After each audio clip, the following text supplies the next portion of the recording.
This episode is sponsored by Verizon. Are you ready for your next assignment?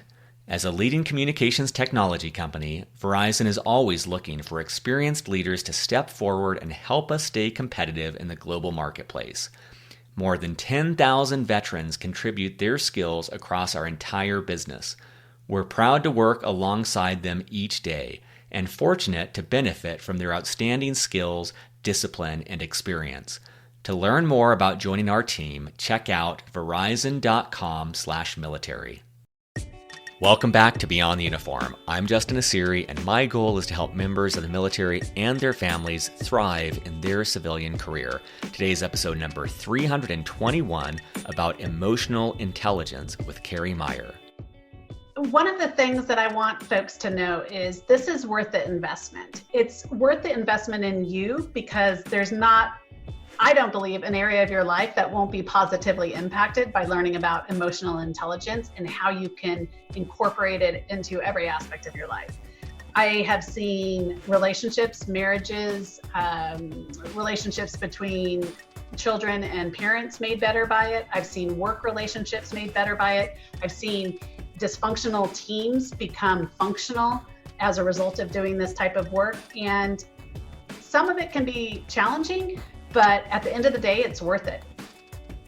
Today is a skills episode where I meet with an expert to learn a skill that will help any military veteran in their civilian career. Today I talk with Kerri Meyer about emotional intelligence, and Kerri makes some incredible statements about how if you are going to pick just one skill to learn, emotional intelligence is hands down the one to pick, with a clear and direct impact on your earning potential and very clear ways to start to improve your EQ or emotional intelligence no matter where it is today. Often on Beyond the Uniform, my guests talk about how military veterans are perceived in interviews and in the workplace as being harsh, abrasive, and unempathetic. We talk about how to avoid these stereotypes and, just in case they're true for you, improve in each one of these areas. If you like this episode, be sure to check out episode 118, Empathy and Nonviolent Communication, with me. It was actually our very first skills episode. You'll find links to that episode as well as references to everything we discuss and a text transcripts for today's interview at beyondtheuniform.org, where you'll also find over 300 episodes that are completely free and a whole host of online events, webinars, and more. So with that, let's dive into my conversation with Kerri. Joining me today in Reno, Nevada, my guest is Kerri Meyer. Kerri, welcome to Beyond the Uniform. Thanks for having me. Special thanks to Mike Figliolo for making the introduction. I want to give listeners a little bit of context for your background. Kerri is the CEO of Sync Learning. She has spent over 22 years in corporate America in operations, support and learning and development roles, including leading teams at Intuit, Symantec, and Veritas Technologies, where she was most recently Director of Learning and Performance. So Kerri, maybe to set a little bit of stage, if you bumped into someone on the street and they said, "Hey, Kerri, what is it that you do for a living?" How do you explain that these days? What I normally say is I consult with companies to drive impact.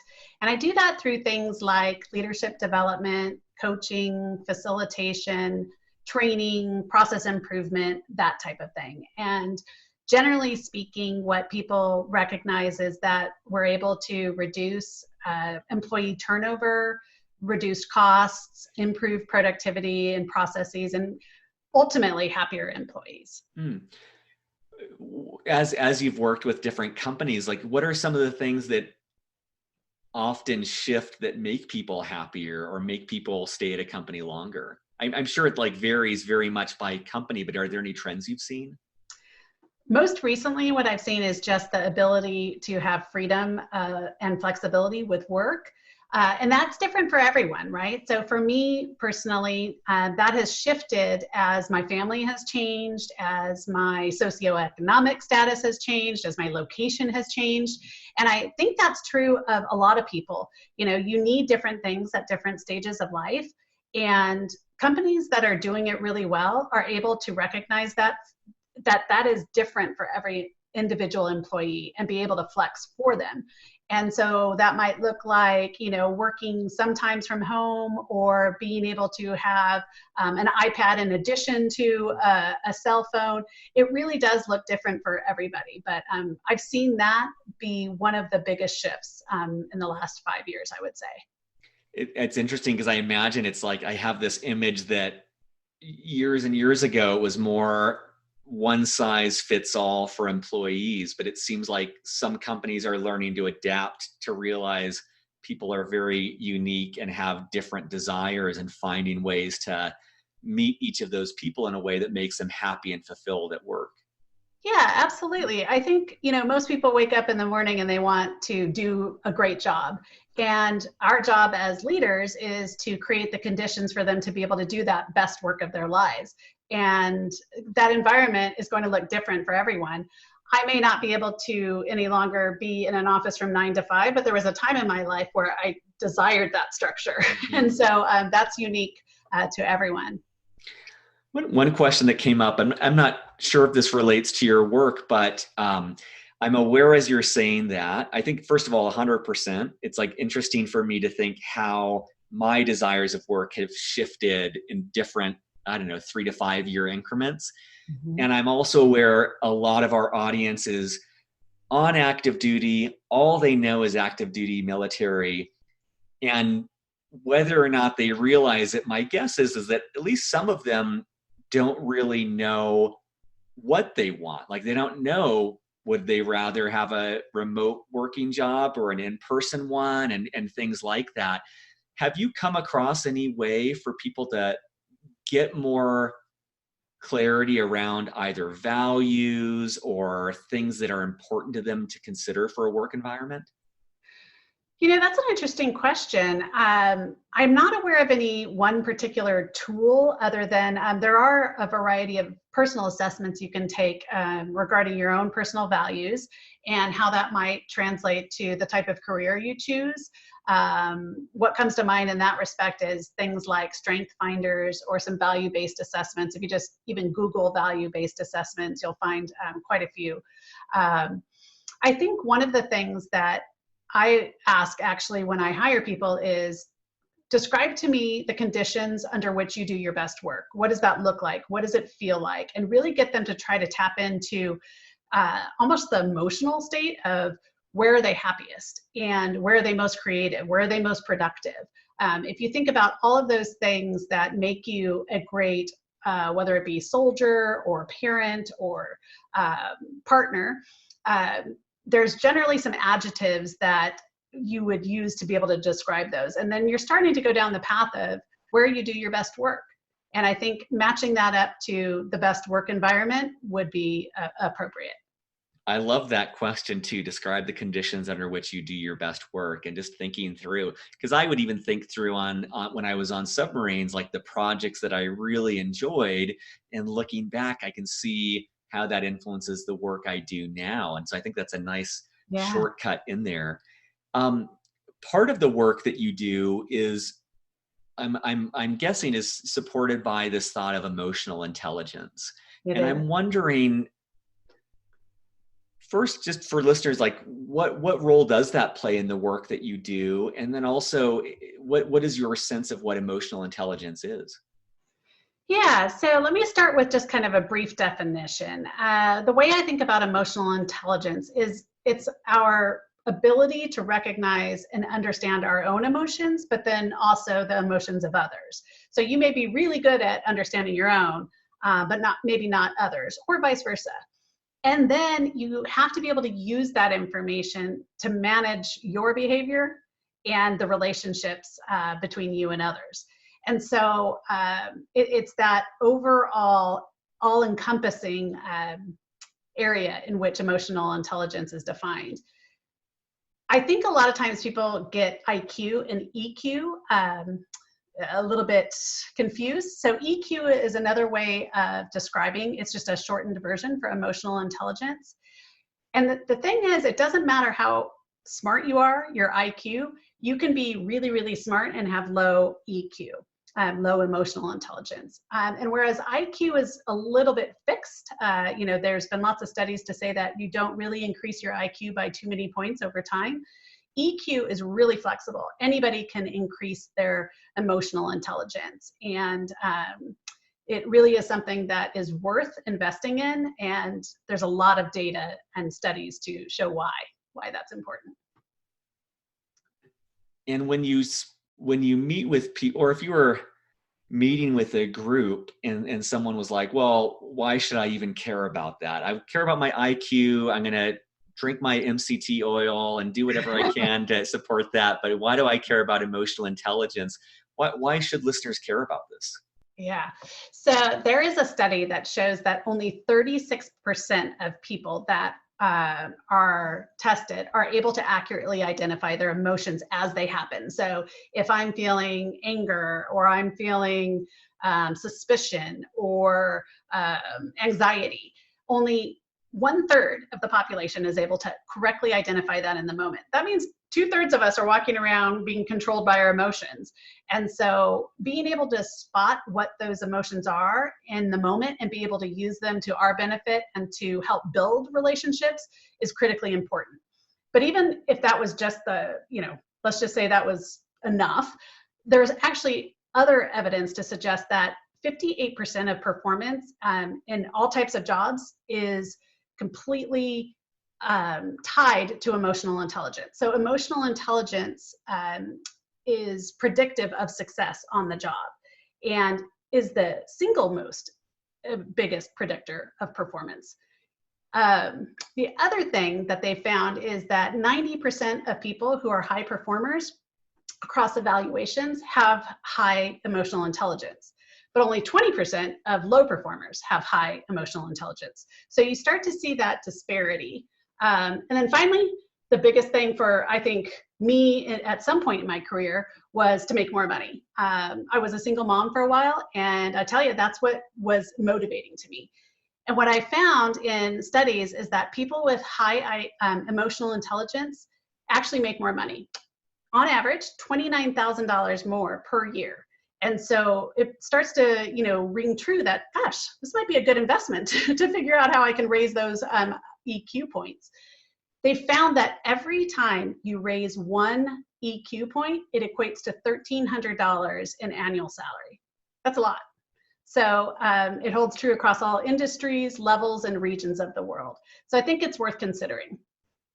Wow, that's fantastic. One thing that came up for me that I'm embarrassed to admit, I think when we were talking about emotional intelligence, I was assuming, let me learn how to understand someone else in the workplace, because then I can motivate them or lead them or navigate conflict. And the thing that stood out that was kind of a blind spot for me is how this is equally, if not more so, about understanding my own emotions and understanding, I'm guessing, some of it is, I'm triggered, I'm angry right now. Maybe I shouldn't be having this conversation, or I'm feeling lonely. Maybe I can work with someone right now, or I'm feeling like really understanding my emotions, because that's going to affect how I show up in my work and how I show up in my interactions in the workplace. And it's, I loved your definition, because it's about, seems like both aspects of that. It is. So commonly you'll see emotional intelligence split into 4 different areas of focus. One is that self-awareness that I was speaking of earlier. And that's, our ability to accurately perceive our own emotions in the moment, and our tendency of how we show up in those situations, whether we get triggered, whether we are delighted, those types of things. The second part is self-management, and that's our ability to use our awareness of those emotions to stay flexible and be able to pivot so that we can direct our own behavior accordingly. And that's where I think a lot of people get tripped up, is that self-management, right? We may be aware that we're angry or that we're triggered, but then what to do about it? And so when you study emotional intelligence and you just learn some simple skills, you can learn in the moment to not only identify that emotion or that trigger or whatever it is, but you also have some new tools in your tool belt, so to speak, to be able to apply to regulate and self-manage. The third area is social awareness. And what that is our ability to accurately intuit or pick up emotions in others and understand really what's going on with them. You know, you'll see parents, for example, learn how to do that with their own children. But extrapolating that further, it becomes a little more challenging in the workplace or when you're transitioning from the military into the workplace. And so listening and observing are the most critical elements of that social awareness piece of the emotional intelligence skill. And then the fourth one is relationship management. And that's where everything kind of comes together. It's using your awareness of yourself and your social awareness. So putting all of that together so that you can successfully navigate all of your interactions. I love those distinctions. I think that's really helpful. On that first piece, what I heard with self-awareness is kind of, I like the way you said it. What I remember you saying was kind of like noticing what I'm feeling and then noticing how that's showing up. And for people who listen to the Saturday episodes, you've heard me talk about the men's group work that I do. I had this experience a couple weeks ago where with this group of men, I was talking about an experience with an interaction with my wife. And the way I was telling it was like, yeah, you know, she said this and I told her this. And like two of the guys were like, oh man, is that how you said it to her? Because that comes across as like really angry. And in my mind, I was cool as a cucumber. I was just delivering a fact. And with the feedback of these other guys around me, realized like, oh man, I had a lot of charge behind that. There was a lot of anger. She probably took that as an attack or as a criticism. And I had no idea on that. So I love that nuance on all of these of kind of, you know, with that one in particular, not only what's going on, but how am I communicating that to others? Yeah. And, you know, one of the simple tricks to kind of build that muscle over time is something called outside versus inside awareness. And what you do is, you know, when you have 30 seconds to a minute, just think about focusing your attention on the outside world by completing the sentence. I'm aware of, and it might be, I'm aware of the birds singing, or I'm aware of the hair touching my face, or whatever that may be for you. And then you shift your attention to what's happening in your body. I'm aware of my heart, you know, pounding, or I'm aware of feeling really excited with lots of energy. And you kind of go back and forth between those observations of the outside world and experiences in your body. And what it does is it starts to give you a new vocabulary and just that self-awareness. And so that's something you can practice. Nobody knows that you're doing it, right? And it can happen in just a few quick moments. But that's when we talk about just building some of that skill with emotional intelligence. That's wonderful. And I would love to maybe deepen on that. And just the $1,000,000 question for today is, how do people improve their emotional intelligence? And I love at the start, you made that distinction that with IQ, you're kind of stuck. With EQ, lots of room. It seems like there's some room to improve and a tangible benefit to improving it. So what other advice do you have for listeners about how they can strengthen this muscle or really cultivate, you had said earlier, kind of the toolkit, how they can start to cultivate a toolkit? Sure. So the first step is just to learn more before you practice. And I'll give you 3 different ways you can do that. The first one's free. The second one's less than $15, and other ones are, you know, more than that. So freely available to anyone is to check out resources on the internet or the library. There are tons of books, you know, articles, short videos, YouTube videos, everything on this particular subject. My personal go-to free website is 6seconds.org. I think this company is awesome. Everything I've ever seen of theirs has been free. 6 Seconds is, their website basically says they're a community of change makers contributing to a world of insight, connection, and purpose. And what they do is they have this vision that they can get 1 billion people practicing the skills of emotional intelligence and literally change the world. And so they offer their research free. You have all sorts of tools that they make available. They'll even provide curriculum for schools. And so it's just a fabulous organization. So that's the free path. The second one is under $15. And I get I have no affiliation with this company whatsoever, but I have to tell you, this is like the most fantastic book ever. It's called Emotional Intelligence 2.0 by Travis Bradberry and Jean Greaves. And doctors Bradberry and Greaves, basically they boiled everything that you need to know about emotional intelligence down into a short book. And what I love about this book is that they give you a code to take an online self-assessment, and then you get back a detailed report that you print out right away on your level of emotional intelligence. And it goes across those 4 areas that I talked about earlier. So then the book walks you step by step how to increase your EQ scores in whatever your lowest categories are. And they give all sorts of different practical tips to implement, to practice in those areas. And then once you're finished, you just move on to your next lowest area. And so it's cheap. Right now on Amazon, I think it's like $14.80. So for less than a $15 investment, you could be looking at, $29,000 in salary every year. So, that's a pretty good return. That's wonderful. Yeah. And I have thoughts, but I'm waiting for the third one before I chime in. The third one. That's right. So the third one is, more expensive ways would be to take a course. Most often you see people taking courses on EQ in intact teams or when they're looking to teach it to others, because there's so much available that's either free or really, really cheap. Now, I'm not saying don't go to a course. I'm just saying that there's a lot that's available that you don't have to necessarily make that big of a financial commitment. And then after you learn, you just need to practice it. So it's just like any sport, learning a new sport or a language or a musical instrument.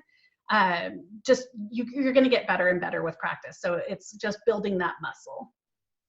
That's great. It is so funny that you mentioned Emotional Intelligence 2.0. I had a call with Steve Bain, who helps me out a lot with Beyond the Uniform and is on our team here. And we were literally looking at his book on Amazon and saying, like, how do we get that guy on the show too? So it's great to hear that endorsement from you. Yeah. I'm wondering, is there, you had mentioned earlier, I love that outside versus inside awareness. Have you found any good tools as well to kind of start to build that vocabulary of emotions or feelings or what's going on? Yes. So 2 things I would suggest. One is for anybody anywhere to just Google emotion wheel. You're going to find different versions of it, but the gist is the same. And what that is you'll see things that we're used to using, like anger, happiness, sadness, frustration, right? Those are pretty generic terminology for emotions. But other things that are directly correlated might be angst or disgust or betrayal. We're not used to using that type of terminology. But getting really good at emotional intelligence helps to move you beyond that kind of superficial language to really getting to the heart of what's driving a particular emotion or response to that. The other thing that I would say is don't be afraid to be authentic and vulnerable. And I know that can be kind of a tricky word, especially with our veteran population. But what I mean by that is this. If you have a couple of important people in your life that you can trust, or maybe you're trying to practice emotional intelligence at work, if you're going into a meeting or you're going to be giving a presentation, or maybe you're just going to have a conversation with your child or significant other, don't be afraid to say, hey, listen, I'm working on my emotional intelligence right now, and I'm finding some things really difficult. So I would appreciate it if I'm coming across whatever it is that you've been told in the past that you have or have not done, fill in the blank there. So for me, it might be, I've received feedback in the past that I can be very direct and it comes across as abrasive. If that's the case, I might say, please help me. If you see that I'm doing that in this meeting, would you just pause and say, hey, I'm receiving this as this way. Is that what you meant? And I'll correct and say, no. I'm just trying to move through this presentation quickly. So that wasn't my intention. Let me help you understand where I'm coming from.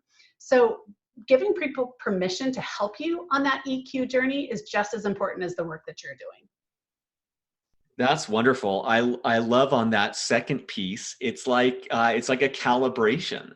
It And is. I love the example you gave because in some fraction of the 300 interviews I've done, it often comes up that in hiring situations and teamwork, military veterans often come across as very direct, very abrasive, oftentimes harsh, oftentimes Mm.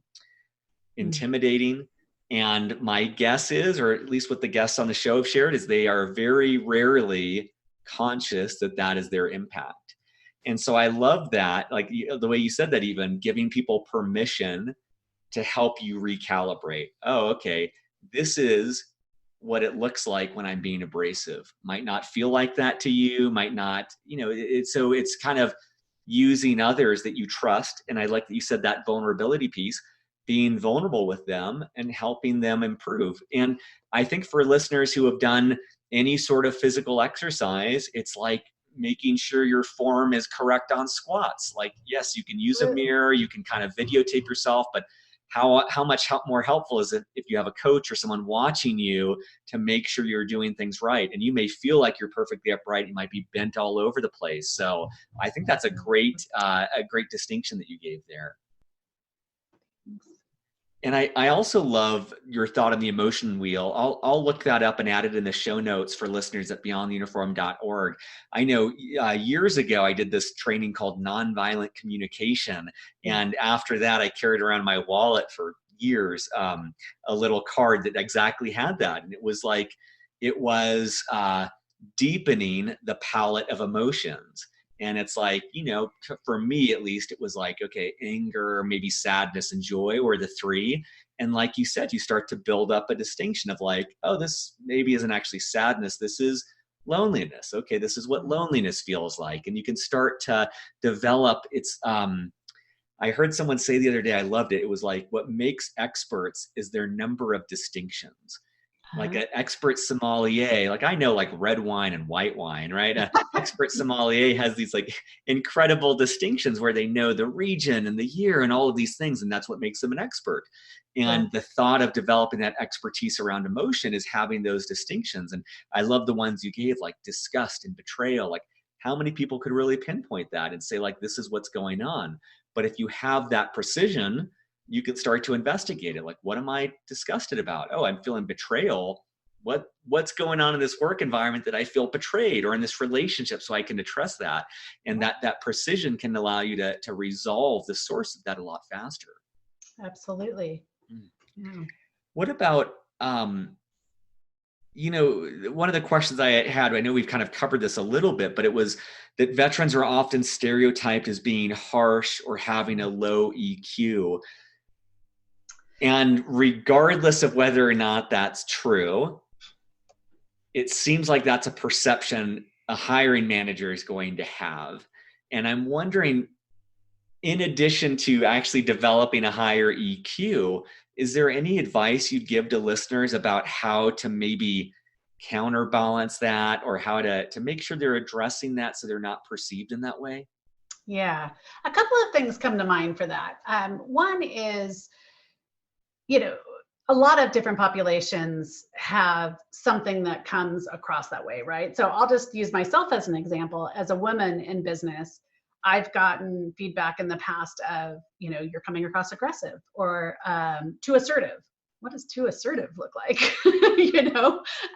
So I think one of the things that has served me well, and I've seen it used by all populations, veterans, folks of different ethnicities coming into a mixed population, is really focusing on intent versus impact.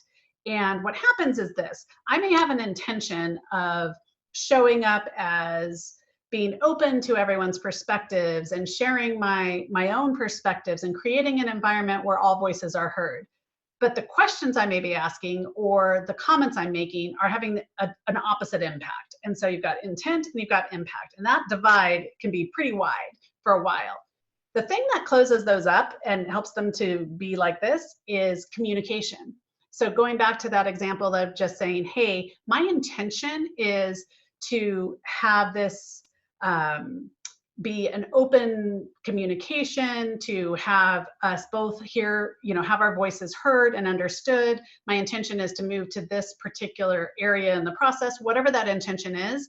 By giving voice to that right away, it helps to kind of dissolve some of those initial perceptions. The second thing I would say is going back to those 4 skills of EQ, the self-awareness, self-management, social awareness, and relationship management. I think a great way to reverse that perception or misperception in a meeting or interview is to draw a correlation to their service, whatever branch of service that was. So for example, for self-awareness, it's that ability to accurately perceive our own emotions in the moment, right? And our tendencies in specific situations. Well, I've never met a veteran yet who didn't have to practice self-awareness daily, right? Whether that was on the battlefield or in the office or, clerking, whatever it is, fixing vehicles. So using an appropriate quick story in an interview to demonstrate how they practice self-awareness without actually using the term self-awareness, because that might kind of come across a little odd. I think it would go a long way, because interviewers they're cueing into stories that are demonstrating whatever that skill set is that they're looking for. So I would kind of tie those to specific appropriate stories. That's wonderful. I love that first piece about the intent versus the impact, and how the communication is the bridge between those two. And I love for listeners to view this as kind of an iterative circle of putting out an intent, seeing the impact, learning. It's not I do this and it's perfect. It's learning and tweaking and iterating. And then I love your illustration of using the story to show how someone has emotional intelligence. Like, I can think of a time when I was on submarines and my watch team we had just failed an inspection and they were really down and distracted. And so I perceived that, and I was able to kind of get them re-engaged and encourage them. And so using those stories to demonstrate whether it's awareness of my own emotions or my team's, it's such a great way to get in front of that misperception. I think that's really a gold mine for listeners. So I have a question for you. How did you perceive that their morale was down? What clues were you given that told you that? It was the 3 people in particular, like they were hunched down, they were like their shoulders were dropped, their head was down. I would ask them a question and they weren't mentally with it. Normally they would be joking with each other, and instead everyone was quiet. Those were and then there's the thing that I can't even put my finger on, of just the funk in the room. The gut feeling. Yeah. Yep. It's interesting. UC Berkeley did a study, and they found that we're able to recognize 24 emotions just by sound. So there are things like triumph, embarrassment, amusement, distress, pain, and if you think about it, that's true. If you hear someone wailing, probably some sort of pain, right? Relief, like, oh. So just by sound, we can identify 24 emotions. So people think they're not good at this, but the truth is you are. You just have to give yourself time and space to really focus, like you did, in, hey, there's this little story I remember. What are all of the things that I recognized others feeling, myself feeling? And just taking time to write that down will prepare you well, whether it be for an interview or a meeting that you're using that story to illustrate a particular principle. I love that. And when I was thinking about the intent versus impact, I love your language there of the communication. I had this experience recently with my wife. We've got this 8-month-old baby. Life is crazy. And there was something where I forget, it was like I said something. My story was I said something, she kind of threw down the laundry and was disgusted. And I checked in of like, hey, my story is that you are pissed at me and you think I'm the world's worst dad. And she said, she didn't even hear what I said. She was like, no, I am exhausted. And I just realized I have to write this email. And it's just like, it's funny because we'll come up with these stories that we think are true, and using communication to figure out like, okay, was her intent to blow me off? Was her intent to push me away? That was maybe the impact, but her intent was to let off some steam because she was having her own thing going on. So I just love that thought of just practicing checking in to see for ourselves and others, was that what they really intended? Was that, what was the impact that it caused on you? Yeah. And, I think sometimes people get tripped up over language. It doesn't have to be, for me, intent and impact is a comfortable vernacular or language, but it could be something different for someone else. Whatever that means to you, use that.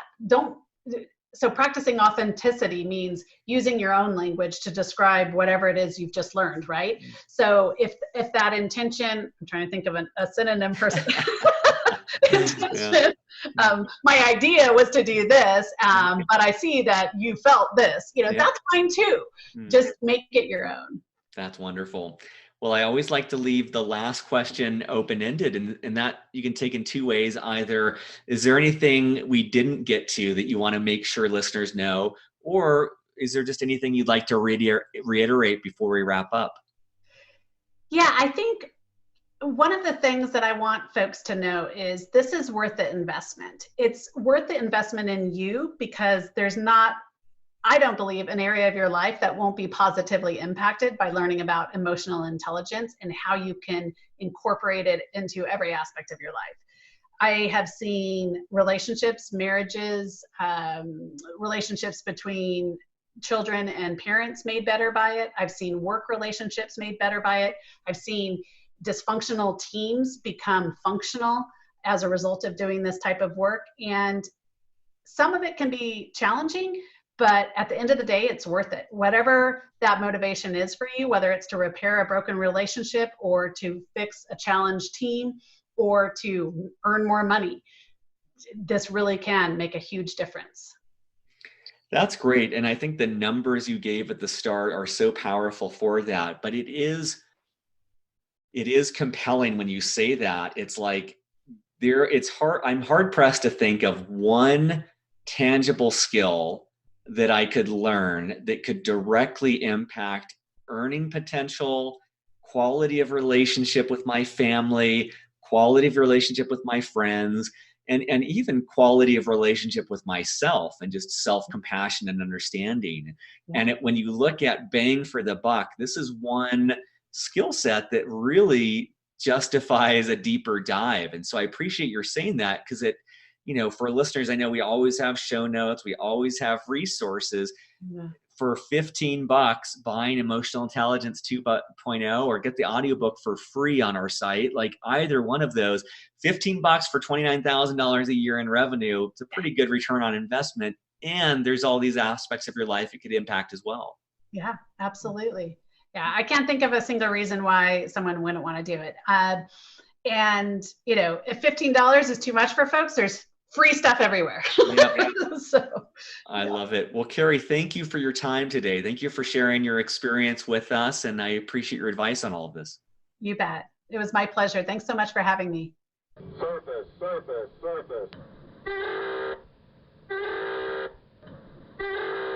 Thank you so much for listening. I hope you enjoyed this episode. Quick couple admin points. We release brand new episodes every single Monday and Thursday. Those are usually recorded about a month or so before they go live. And every Monday and Thursday, we have an interview, usually almost always with a military veteran about their civilian career. More and more, we're starting to add in experts who may not be veterans, but may have some expertise that will help the military veteran community. Saturdays, I typically post more of a behind the scenes episode, which is a free form format. I try to use what I'm calling a mullet format. And by that, I mean business up front, party in the back, talking through admin points, professional topics related to the podcast. It might be a conversation I had that week. It might have been an interview I had that week, but just trying to share things that are top of mind that may help you in more of a free form, straight from the heart format. And then the party in the back is the personal side of things, just kind of more free-flowing thoughts on life, on improving oneself, just kind of whatever's going on in life, and trying to be authentic and honest about those things as well. Special thanks. We have an all-volunteer army of people behind Beyond the Uniform making this possible. We do this on our lunch breaks, on our evenings, on our weekends, because we love the military community. We want to give back. We want to make a difference. We want that as part of the purpose in our life that we valued in the military. So special thanks to Steve Bain. Steve does pretty much everything. He helps secure guests. He does our newsletter. He keeps the wheels rolling and keeps me sane. Kathleen Dillon, the first person to join our team. She writes text transcripts of every single episode. It's wild. She keeps up with 2 of these a week despite a demanding career and education right now. But those transcripts help us get more SEO value, helps our audience more. Andrew Woolridge is our data guru. He helps us understand the numbers, which is the easiest way for us to figure out how we can better support you, and adds kind of the data oversight for that. Rick Healy does all of our social media. He is gaining more and more of an audience for us by getting our videos, getting our podcasts out on social channels. The best way to stay in contact with us is if you go to beyondtheuniform.org, there is a newsletter. You'll have a little pop-up that comes up. You can put your email in. We email twice per month. We try to be respectful, but it is a great way to get appraised of upcoming events, upcoming interviews, promos where companies are giving discounts to Beyond the Uniform listeners, and more. This does cost money to put on. We are committed to not charging veterans directly, and the way that we kind of offset costs is through corporate sponsors. So if you know of a company that would like to get in front of a military audience and their families, that's one way that we can both add value to our members, but also offset the costs of Beyond the Uniform and give us a little bit of budget to start expanding what we're doing. So that's the best way you can help us. If that's not something that you can do, a positive review on iTunes is greatly appreciated. Have a wonderful week. We will be back Monday, Thursday, and Saturday with more interviews. And keep up the listening. Take care.